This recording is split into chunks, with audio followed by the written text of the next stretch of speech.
সেদিন বিশ্বনবীজি কাঁদতে কাঁদতে যেই বক্তব্য দিবেন, জিব্রাইল একটা কথা বলবা সত্য। জিব্রাইল কয় কি কথা? কথা হলো আমার কবরের মধ্যে রাইখা আমার গুনাহগার উম্মত থেকে তোমরা জাহান্নাম পর্যন্ত পৌঁছে দিছো। জিব্রাইল ওয়াদা কথা আমারে কবরের মধ্যে রাইখা আমার গুনাহগার উম্মত থেকে পাঠায় দিছে। কসম, এখনো কাউকে কবর থেকে উঠানো হয় নাই। সবার আগে আপনারই পালা। নবীজি উঠবেন তো কাঁদতে কাঁদতে রওনা করবেন। জিব্রাইল সামনে দিয়ে বের দিয়ে দাঁড়াবে, বুরাকটা নিয়ে হাজির। হে রাসূলুল্লাহ, হাঁটবেন না, আল্লাহ আপনার সামনে বুরাক পাঠায় দিছে, মেহেরবানি করে একটু উঠতেন। নবীজি উঠলে বুরাক চক্কর লাগায় আল্লাহর সামনে পেশ পাঠায় দিবে। আল্লাহু আকবার। আল্লাহ একটা চেয়ারে বসা, এই যে পাশের চেয়ারটার মধ্যে আমার বিশ্ব নবীজি মাকামে মাহমুদের চেয়ারটা। নবীজি এই যে আপনার চেয়ারটা, এই যে আপনার আসনটা, মেহেরবানি করে একটু বসবেন। বিশ্ব নবীজি সেদিন দোস্ত কান্না করতে করতে বাপজান জমিনের মধ্যে বসে। এরে দোস্ত, উহুদের প্রান্তরে কাঁদছেন, তায়েফের প্রান্তরে কাঁদছেন, কত রক্ত জড়াইছেন। আজকে আপনাকে কাঁদতে দিব না, মেহেরবানি করে কান্না বন্ধ করেন, চেয়ারে একটু বসেন। আল্লাহ গো, হায়াত পাইছি মাত্র 60-63 বছর। আল্লাহ গো, উম্মতের পায়ে ধরার টাইম পাইছি মাত্র 23 বছর। আল্লাহ শয়তানরে হায়াত দিলা কিয়ামত পর্যন্ত। আমার গুনাহগার উম্মতদেরকে বারবার ফাঁকে ফাঁকে যায় গুনাহ করাইছে। আমার যদি হায়াত লম্বা হইতো কিয়ামত পর্যন্ত, এই ফাঁকে ফাঁকে আমিও কিন্তু তাদেরকে হাতে পায়ে ধরে আমি গুনাহ থেকে তাদের তওবা করাইতে পারতাম। আল্লাহ, ছোট্ট একটু হায়াত, ওই দিন আমার উম্মত গুনাহ করছে। আজকে যদি আমি এই জায়গার মধ্যে চেয়ারের মধ্যে বসে থাকি, আপনি বলেন কে হাসরের ময়দানে দৌড় দিবে? কে মিজানের দ্বারে যাবে গো? কে জাহান্নামের পাশে দাঁড়াবে দাঁড়াবে দাঁড়াবে? এই বক্তব্য দিয়া বিশ্বনবীজি চেয়ারে বসে না। কসম করে বলি, বিশ্বনবীজি চেয়ারে বসে না। শুধু একটু হাতটা এই জায়গা থেকে একটু হাত। আজকের ওয়াজ আমার তখন সার্থক। 1.5-2 ঘন্টা কথা বলে ফেলছি, তখন আমার সার্থক। জীবনে তোমার সাথে আর দেখা নাও হতে পারে। অনেক উলামা একরাম এই জায়গার মধ্যে আছেন, একটু বিশ্বাস করে দেখো। এই যে আমরা যারা মুখে দাড়ি রাখি না দোস্ত, অনেকটি কথা বললাম, নষ্টের কথা এইটা। দাড়ি রাখা দোস্ত সুন্নত নয়, দাড়ি রাখা ওয়াজিব। ওয়াজিব কারা কয় জানো? হাদিসের মধ্যে যদি কোনো আদেশসূচক শব্দ আসে, এটা হচ্ছে ওয়াজিবের জন্য। আমার নবীজির বক্তব্য এটা, ওয়াফুল লোহা, দাড়ি লম্বা কর। দোস্ত, দাড়ি কাটা হলো হারাম। ফতোয়ে তাতারখানিয়া, আহসানুল ফতোয়া, এমদাদুল ফতোয়া, ফতোয়ে শামী, ফতোয়ে বাজদাজিয়া, 21টা কিতাবের হাওলা দিয়া মাসআলা লিখেছি ওয়াজিব ওয়াজিব। দোস্ত, নবীজি তো কয় যে আমার উম্মত, তার মুখে তো দাড়ি থাকবে। দোস্ত, তুমি যখন সেলুনের দিকে যাও না, শয়তান কয় আমার উম্মত, নবীজি ডাক দিয়ে কয় না এটা আমার উম্মত। শয়তান কয় কথা না কাজে পরিচয়। যখন তুমি সেখানে যাই টান মারলা, শয়তানের মুখে হাসি। বলছিলাম না আমারই তো হয়েছে। তুমি তোমার নবীজির চোখের মধ্যে পানি জড়াইয়া দিল। দোস্ত, কিতাবে তো তাই লেখে, একটা টান দিলে তো নবীজির কলিজা কেটে টুকটা টুকটা হয়ে গেল। বাপজান, আপনারা কি নবীজির কলিজা কেটে আপনি জান্নাতে যেতে পারবেন? আব্বা যুবক, কথা বলো, তুমি কি পারবা? ভাই, আমরা রাখছি, আমাদের কি সম্মান কম, ইজ্জত সম্মান কম কম নাকি? যে বাচ্চা হয় তার কয় শ্রেণীর নিরাপত্তা কর্মী দরকার? যেমন একটা পুলিশ বাহিনী, একটা বিডিআর বাহিনী, একটা র্যাব বাহিনী, একটা বিমান বাহিনী, একটা সেনাবাহিনী, একটা গোয়েন্দা বাহিনী। কথা জোরে বলেন, আছে না নাই? বাচ্চার কাজ হলো সংসদে বসে কল্পনা করা, সংসদে বসে আইন পাশ করা, আর সেই আইনটাকে সেই আইনটাকে বাপজান দেশের ভিতরে ফিট করা, দেশের ভিতরে জারি করার দায়িত্ব হচ্ছে তার 5 শ্রেণীর নিরাপত্তা কর্মীর। কথা জুড়ে বলেন ঠিক কিনা? ভাইজান রে, যেমন বাচ্চা বসে বসে আইন করে, এই জায়গার মধ্যে আল্লাহ যেটা রাখছে নাম হলো কলব। ভাইজান, কলবেরও এটাও একটা বাচ্চা। জুড়ে কোন এটা কি? এটার কলবের কাজ হলো কল্পনা করা, তথা আইন করা। আইন আইন আইন করা। ভাইজান, যেই আইন করবো, যেহেতু সে বাচ্চার কাজ হলো আইন করা বা কল্পনা করা। ভাইজান, এই আইন বাস্তবায়ন করার জন্য কি তার কোনো নিরাপত্তা কর্মীর দরকার আছে না? না। আরে বাচ্চা তো আমিও কইতে পারি আমি বাচ্চা, কিন্তু আমার কথা ভাইজান বাস্তবে হইব না, কারণ আমার কোনো বাহিনী ভাইজান রে আমার। তাইলে তার যদি বাহিনী না থাকে, তাইলে কি সে বাচ্চা হইতে পারবো? কথা জুড়ে কোন পারবো? লোকটা কিন্তু ঘূর্ণি দিয়া কি জানি বলছিল। আচ্ছা, আজকে ভাইজান আসছে, আসার পরে একটু পরে এই আইসার চতুর্পার্শ্ব দিয়ে একটা ঘূর্ণি দিছে, দেখে তো আল্লাহ যেই রকম মাঠ বানাইছিল পুরা মাঠ দেখা যায় মানুষ সব বেড়ে গেছে। আমার বিশ্বাস আপনারা যেইভাবে ওয়াজে বসছেন মনে হয় দোকানপাট খালি হয়ে গেছে, আমার বিশ্বাস আর কি। কারণ এতটি মানুষ যদি এই নেতা হইতে দোকানপাটও কেউ আসে নাকি, এটা আমার বিশ্বাস। মনে হয় দোকানপাট খালি। ভাইজান রে এখন তো সে চতুর্পার্শ্ব দিয়ে ঘূর্ণি একটা দিয়ে কয় আল্লাহ সব মানুষ ওয়াজের ভিতরে ঢুকছে, এখন এই সুযোগটাই তো কাজে লাগানোর দরকার। কথা কও না কে রে ভাইজান? এখন ভাইজান তার এক বাহিনী এই যে এক বাহিনীরে কইতেছে যে চলো, এই যে উনি বলতেছে এই চলো গাছ পর্যন্ত চলো। ভাইজান যেই কইছে চলো, দেখবেন তার এই বাহিনী কিন্তু তারে নিয়ে যাইতেছে। শিক্ষিত জাতি নাই দেখা যায়, কথা বলেন না ঠিক কিনা? এই বাহিনীর নামটা কি করছে? এই যে দেখবেন গাছ পর্যন্ত গেছে গো, আল্লাহু আকবার। যে গাছ পর্যন্ত গেছে, এখন এই পর্যন্ত কি ভাইজান চুরি শেষ?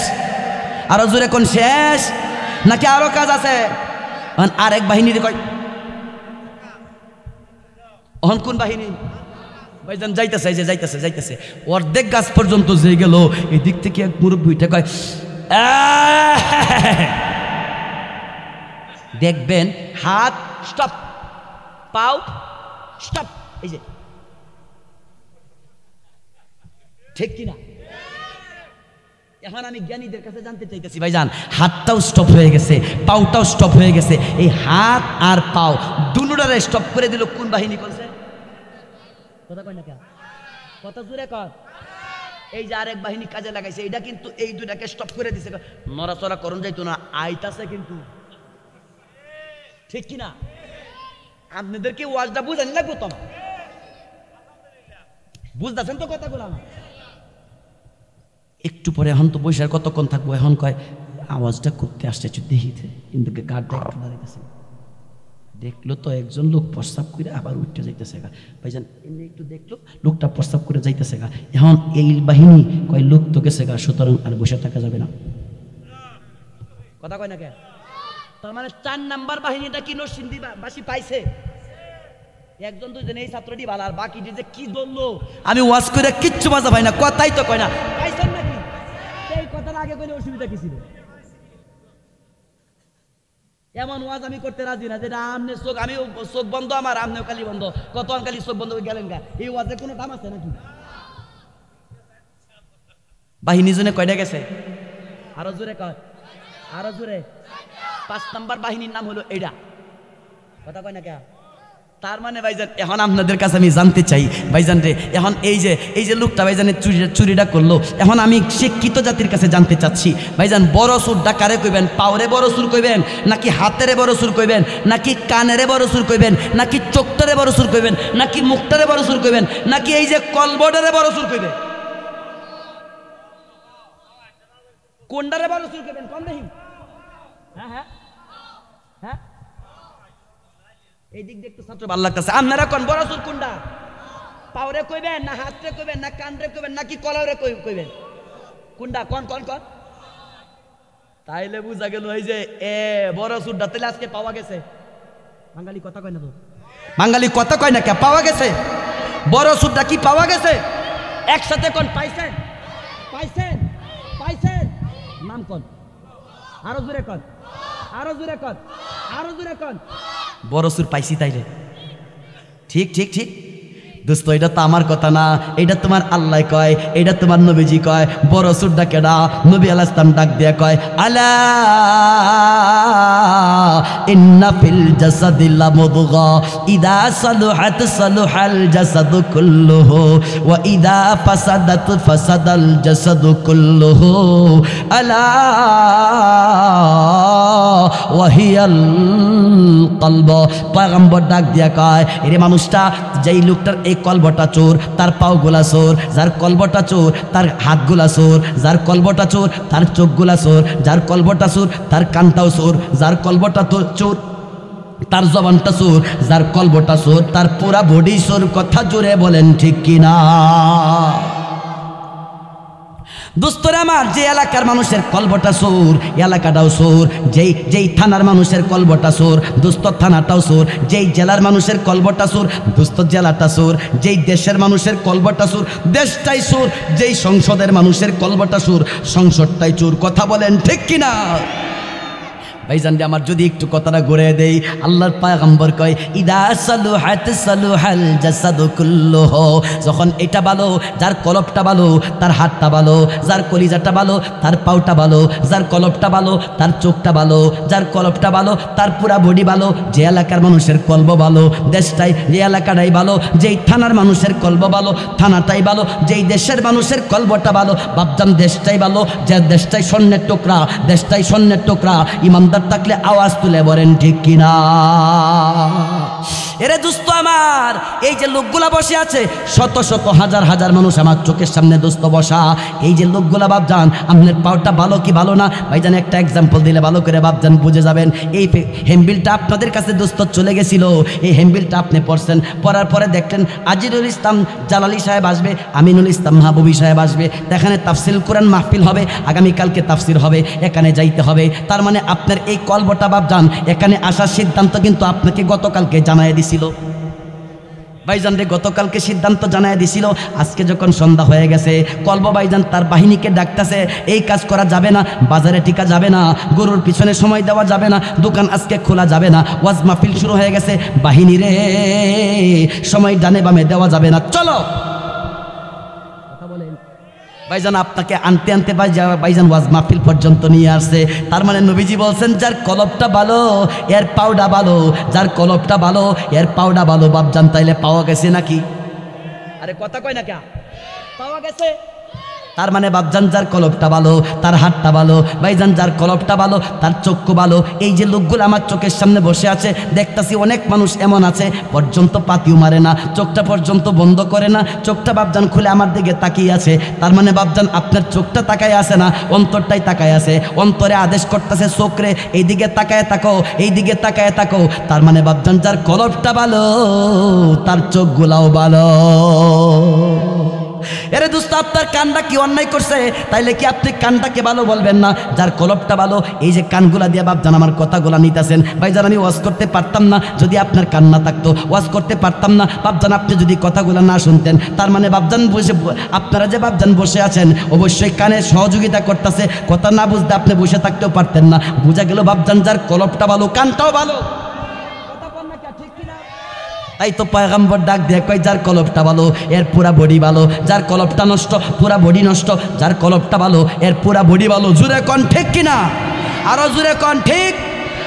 সম্মানিত উপস্থিতি ভাইজান রে আমার, এখন ভাইজান রে তাইলে বুঝা গেল কলব হইল দুই প্রকার। কথা বলেন কলব কয় প্রকার?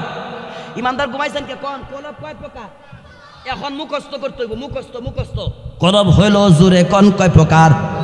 এক প্রকার কলব হলো কলবে হায়, আরেক প্রকার কলব হলো কলবে মাইয়েত। এক প্রকার কলব জীবিত কলব, আরেক প্রকার কলব মৃত কলব। বলেন তো দেখি নরসিংদীবাসী কলব কয় প্রকার? এক প্রকার কলবের নাম কি? জীবিত। আরেক প্রকার কলবের নাম কি? আল্লাহ এখন যে সংজ্ঞাটা আসতেছে এটা একটু কঠিন হবে, আল্লাহ জানি না বুঝাইতে পারবো কিনা। দোস্ত জীবিত কলব কার? জীবিত কলব কার? উত্তর না, উত্তর জীবিত কলব কার? উত্তর যেই কলব কলব বানানে ওয়ালাকে চিনে। বুঝছেন? আপনারা কি বুঝছেন? আরেকবার বলি, জীবিত কলব কার? উত্তর যেই কলব কলব বানানে ওয়ালাকে, এই কলবটা কি? জীবিত। আর মৃত কলব কার? কয় যে কলব কলব বানানে ওয়ালাকে চিনে না। ঠিক বাজান ঠিক নাকি? ওয়াজ তো আগামীকালকে হবে না, হবে নাকি? সুতরাং এই কথাগুলো আপনার মুখস্থ করতে হবে। বলেন কলব কয় প্রকার? দুই প্রকার। একটা কি জীবিত, আর একটা জীবিত কলব কার? কোন যেই কলব কলব বানানে ওয়ালাকে, এটা কি? মাশাআল্লাহ বুঝছে। মৃত কলবটা কার? কইলাম দেখি। যেই কলবটা কলব বানানে ওয়ালাকে, এটা কি কলব? এইটাই মাল্লাম ইয়ারিফ রাব্বা। যেই কলবটা কলব বানানে ওয়ালাকে চিনে না সেটা জীবিত না মৃত? আচ্ছা আমাদের কলবটা কি? কলব বানানেওয়ালা আমার আল্লাহকে চিনে। ইমানদার কথা কষ্ট থেকে বেটা চিনে। তাইলে যেহেতু চিনে, তাইলে আমাদের কলব জীবিত না মৃত? তাইলে আলহামদুলিল্লাহ একটু জোরে হবে, হবে হবে হবে। ইমানদার মাথা দেখো, হবে। বলেন দেখি আলহামদুলিল্লাহ, আলহামদুলিল্লাহ, আমাদের কলবটা জীবিত। আল্লাহু আকবার। ভাইজান আমাদের পাশে হিন্দুরা আছে, বলেন হিন্দু যতটি আছে বিশ্বের মধ্যে কোটি কোটি আছে, এই হিন্দুদের কলবটা কি কলব বানানেওয়ালাকে চিনে? ইহুদিদের কলব কি কলব বানানেওয়ালারে চিনে?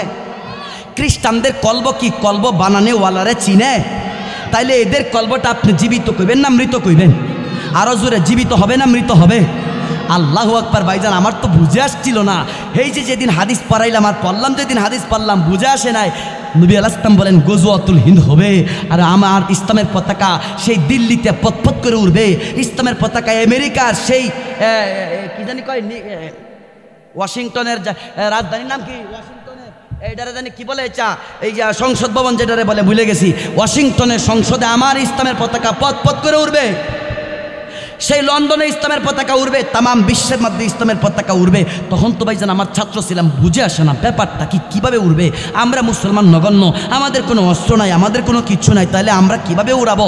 আমার অন্তরের মধ্যে একটা সংশয় ছিল। ভাবজান শিক্ষক হওয়ার পরে যখন মুতালা শুরু করলাম আর বড়দের সংস্রবে যাওয়া শুরু করলাম, ভাইজান এখন তো বোঝা হয়ে গেছে। জোরে কোন কলব কয় প্রকার? দুই প্রকার, হিন্দু, ইহুদি, খ্রিস্টান, বৌদ্ধ, নাসারা, এদের কলব জীবিত না মৃত? আমি যদি এই জায়গার মধ্যে এই মুরব্বীরে কই, মুরব্বীর দাড়ি পাইকে গেছে, বাজান এই জায়গার মধ্যে 1000 লাশ আছে, পুড়ে রয়েছে 1000 লাশ। ভাইজান লাশের ভিতরে কি আত্মা আছে? আমি বললাম 1000 লাশ, আপনার হাতে একটা ছোট্ট একটা ছুরি দিলাম, এই প্রত্যেকটার পেটগুলা খালি কাটতে দিবেন, খালি পেটগুলা কাটতে দিবেন। বাজান একজনের দায়িত্ব দিলাম 1000 লাশের পেট কাটতে। ভাইজান আপনার কাছে প্রশ্ন, এই লোকটা কি 1000 লাশের পেট কাটতে পারবে? না করছেন কে? কোন পারবে কি পারবে না? এই ইমানদার কথা কোন না, পারবে না পারবে না? আরো জোরে কোন, পারবে কি পারবে না?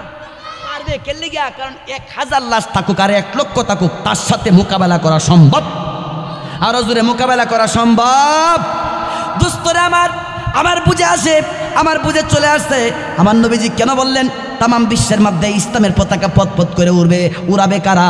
বা ভারতের পাশে যে মুসলিম কান্ট্রি একটা আছে, বাংলাদেশ আছে, তারা উড়াবে, সেখানে যে উড়াবে। ভাবছেন কেমনে? আমাদের অস্ত্র নাই, আমাদের হাতের মধ্যে কোনো, আমাদের তো তেমন শক্তি নাই, তারপরে কেমনে উড়াবো? ভাবছেন তখন বুঝে আসে মুসলমান যে কয়েকজন আছে তাদের ইমানটা হলো জীবিত, তাদের কলিজাটা হলো জীবিত, আর পাশে যেগুলা বাস করে এদের কলিজা হলো মৃত। মৃত মানুষ একটা দুইটা পাঁচটা কেন, আমার সামনে যদি ভাবছেন 200 দাঁড়ায়, 200 টিকবে না, টিকবে না। কথা জুড়ে বলেন ঠিক কিনা? সম্মানিত সুদী, বুঝে আসছে? তখনই ভাবছেন বুঝে আসছে। সম্মানিত সুদী, এখন ভাইজান মেন কথার মধ্যে চলে যায়। আমাদের কলব কি জীবিত না মৃত? আলহামদুলিল্লাহ কোন? তাইলে আলহামদুলিল্লাহ। সম্মানিত উপস্থিতি, মৃত মানুষের মধ্যে কোনো প্রকার হয় না, যেটা মরছে তো মরছে, এটার মধ্যে কোনো প্রকার আছে? কিন্তু জীবিত মানুষ হলো 2 প্রকার। ইমানদার কয়েলান জীবিত মানুষ কয় প্রকার? আস্তে কয়কা, জোরে কোন, জীবিত মানুষ কয় প্রকার? 1 নম্বর, এক প্রকার মানুষ হলো সুস্থ, আর 1 প্রকার মানুষ হলো অসুস্থ। জীবিত কলবটাও 2 প্রকার। কোন জীবিত কলবটা কয় প্রকার? আরে ইমানদার কথা জুড়ে কোন, জীবিত কলবটা কয় প্রকার? 1 প্রকার কলব কি সুস্থ? বলেন 1 প্রকার কলব কি? আর 1 প্রকার কলব কি? অসুস্থ। ভাবজান জীবিত কলবটাও 2 প্রকার, 1 প্রকার কলব সুস্থ আর 1 প্রকার কলব দুস্থ অসুস্থ। ভাইজান আপনাকে যদি বলি, ভাইজান এই জায়গার মধ্যে আজকে তলার মধ্যে বসে আছেন, এখান থেকে গাবতলি আপনাকে হেঁটে যেতে হবে। মানুষ হলো 2 জন, মানুষ হলো 3 জন। জোরে কোন কয়জন? কথা কয় না কে? জোরে কোন কয়জন? 1 জন হলো মৃত। কোন? 1 জন কি? আর 1 জন অসুস্থ। কি? কিডনি সমস্যা, অসুস্থ, হাঁটতেই পারে না, হালকা হালকা হাঁটে। আর 1 জন সুস্থ। তাইলে বলেন তো মানুষ কয়জন? আমার ছাত্ররা একটু জোরে কোন, মানুষ কয়জন? 1 জন কি? আর 1 জন? আর 1 জন। আমি বললাম আজকে তলা থেকে সেই গাবতলি পর্যন্ত হেঁটে যাবেন। বলেন তো ভাইজান, যেই লোকটা মৃত, এই লোকটা কি ভাবছেন এখান থেকে সেই পর্যন্ত যেতে পারবে নাকি জায়গার মধ্যে থাকবে? কিয়ামত পর্যন্ত টাইম দিলাম, মৃত মানুষ কি যাবে না, এখানেই থাকবে? সম্মানিত সুধী, সম্মানিত উপস্থিতি, পেশটা এই জায়গায়। যাদের ইহুদি বলেন, খ্রিস্টান বলেন, তারপরে নাসারা বলেন, তারপরে হিন্দু বলেন, যে কয়েকটা জাতি আছে প্রত্যেকটার কলব হলো মৃত। মৃত মানুষ জায়গার মধ্যে পড়ে থাকে, সামনে যেতে পারে না। বাপজান রে আমার, এই যে জাহান্নামের উপর দিয়ে ভাইজান জান্নাতে যেতে হবে, প্রত্যেকটা যেহেতু ভাইজান বিধর্মী মৃত, সুতরাং তাদের এই ফুলসেরাত ওভারটেক করে জান্নাত পর্যন্ত যাওয়া সম্ভব না। জাহান্নামের মধ্যে সারা জীবন পড়ে থাকবে। ইমানদার আওয়াজ তুলে বলেন ঠিক কিনা? রয়েছে কয় প্রকার? কথা কয় না তো, কয় প্রকার? কি কি? একটা হচ্ছে, আর একটা কি?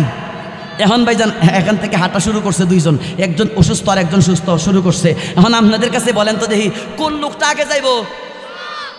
আর অসুস্থ যদি লাগে 5 ঘন্টা, সুস্থ লাগে যদি 2 ঘন্টা, তাহলে দেখবেন অসুস্থ তার ডাবল লাগবে 4 ঘন্টা বা 5 ঘন্টা বা 6 ঘন্টা। কথা বলেন ঠিক কিনা?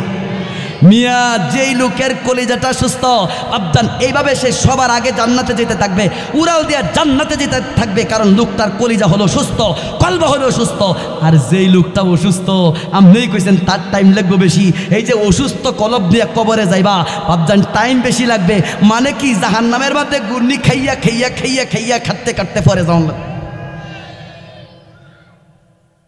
কথা বুঝো, বুঝো, কথা বুঝো।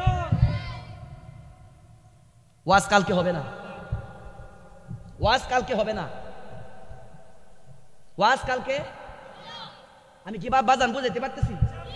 মুরব্বীদেরকে তো দেখি বুঝতেছে, কিন্তু যুবকগুলো আমার দরকার। এই যুবক তো গেল। এখন আমি আপনাদের কাছে জানতে চাই, কি থাকবেন? অসুস্থ থাকবেন নাকি সুস্থ হইবেন নাকি মৃত লাশ হইবেন? সিদ্ধান্ত আপনাকেই নিতে হবে। মৃত লাশ থাকবো, অসুস্থ থাকবো নাকি সুস্থ নিয়ে যাবেন? এখন ভাইজান তাহলে জানার দরকার, হুজুর কার কলিজাটা অসুস্থ, কার কলিজা একটু সুস্থ, একটু কইবেন নাকি? ভাইজান কওয়ার জন্যই আপনাদের সামনে আজকে আমার এই জায়গার মধ্যে বসা। দুস্তরে আমার ভাইজান রে, এই বক্তব্য দেওয়ার জন্যই ভাইজান আসা। ভাইজান সুস্থ কলবটা কার? সুস্থ কলব হলো ভাইজান, আওয়াজ করে বলতে হবে। ইমামদারদের কাছে আমার দাবি, আওয়াজটা একটু জোরে দিতে হবে। সুস্থ কলব কার? কয় যে কলবটা 4টা কাজ করে, 3টা কাজ ছাড়ে, 4টা কাজ করে, 3টা কাজ ছাড়ে, সেই কলব হলো সুস্থ। বলেন তো সুস্থ কলব কার? এই দিক দিয়ে হালকা কিছু পাইছি, এই দিক দিয়ে আপনারা কোন সুস্থ কলব কার? আপনারা না কইলে তাহলে মুখস্থ করতে বেড়া, না কইলে মুখস্থ করতে কোন দেখি, কোন কোন আমার সাথে কোন, যেই কলবটা কয়টা কাজ করে, কয়টা কাজ ছাড়ে? কোন সবাই কয়টা কাজ ছাড়ে? তাইলে বর্জনীয় কয়টা, করণীয় কয়টা? ভাইজান যেই কলবটা 4টা কাজ করে আর 3টা কাজ ছাড়ে, সেই কলবটা ভাইজান পুরাপুরি সুস্থ।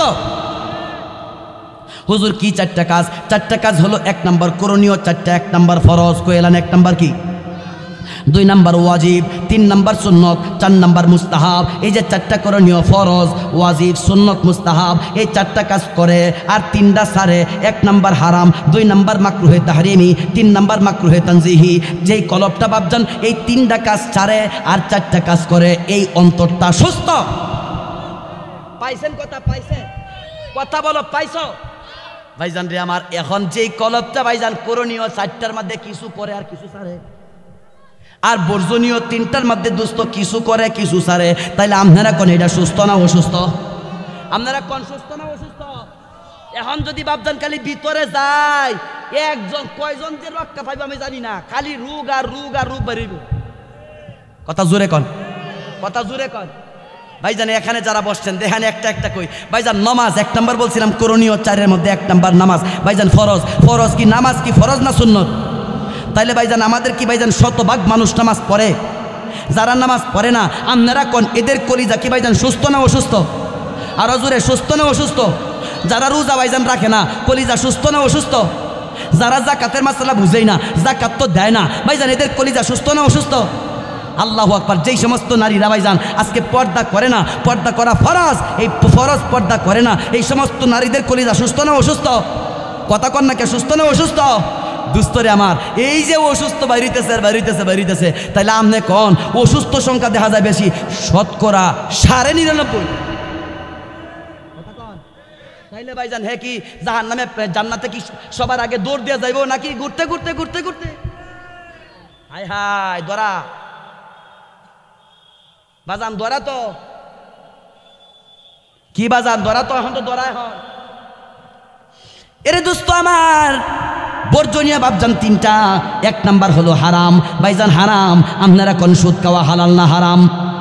এলাকার মধ্যে বাজান মানুষ কি সুদ খায় কি খায় না? দোস্ত ঘুষ খাওয়া হালাল না হারাম? মানুষ কি ঘুষ খায় কি খায় না? মিথ্যা বলা হালাল না হারাম? যারা মিথ্যা কয় ভাইজান তাদের কলিজা সুস্থ না অসুস্থ?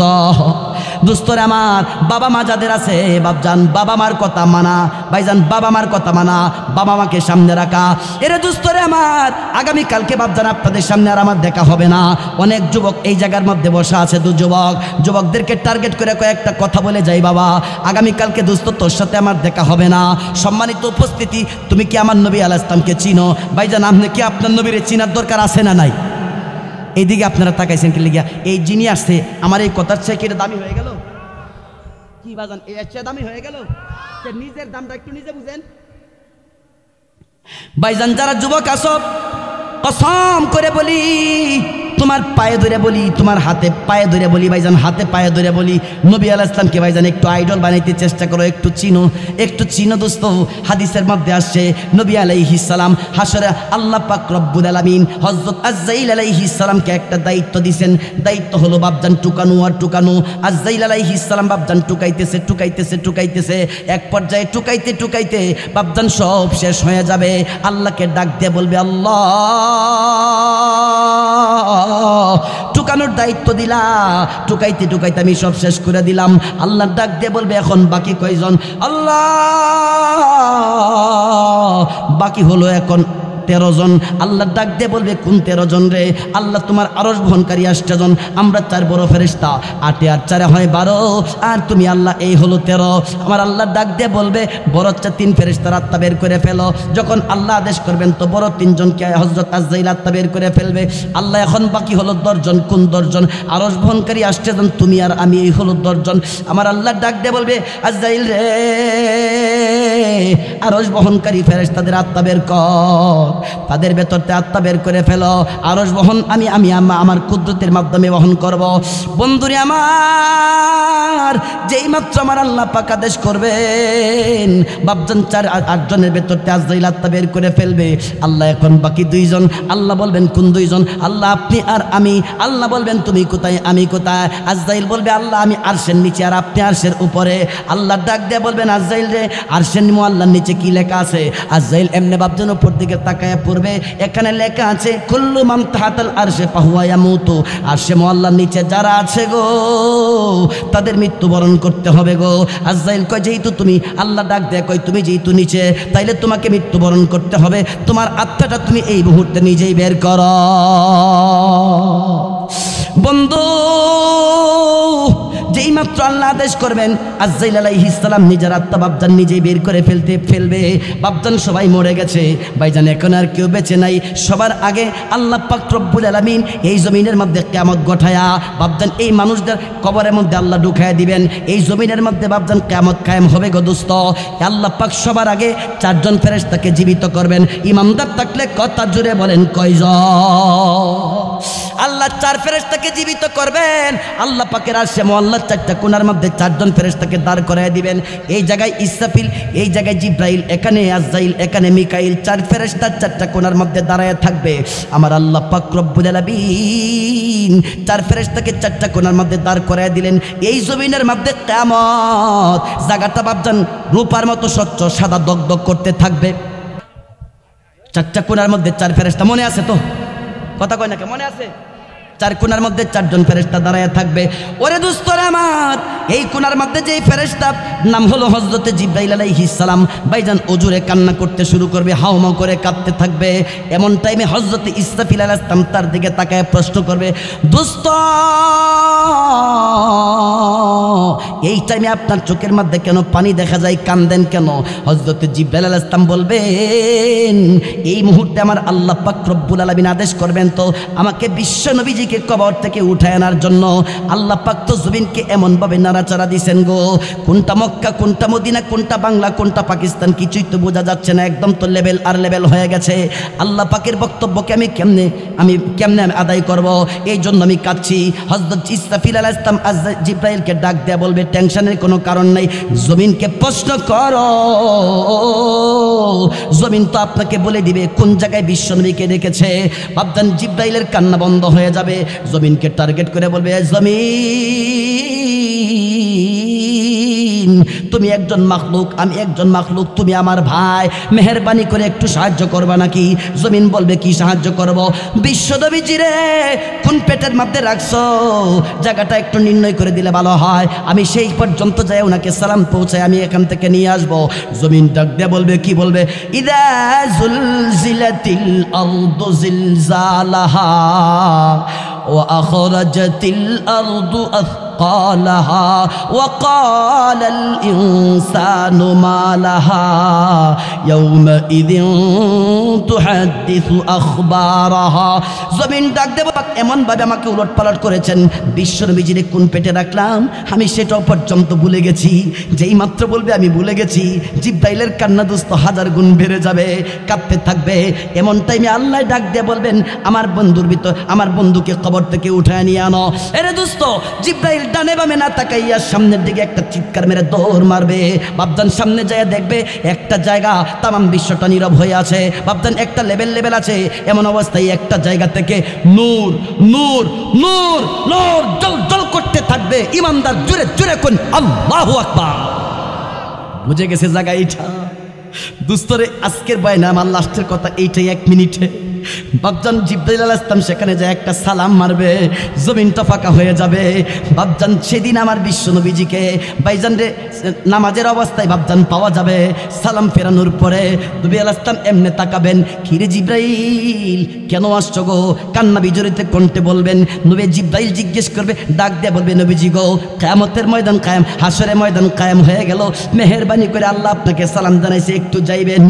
সেদিন বিশ্বনবীজি কাঁদতে কাঁদতে যেই বক্তব্য দিবেন, জিব্রাইল একটা কথা বলবা সত্য। জিব্রাইল কয়, কি কথা? কথা হলো, আমার কবরের মধ্যে রাইখা আমার গুনাহগার উম্মত থেকে তোমরা জাহান্নাম পর্যন্ত পৌঁছায় দিছো।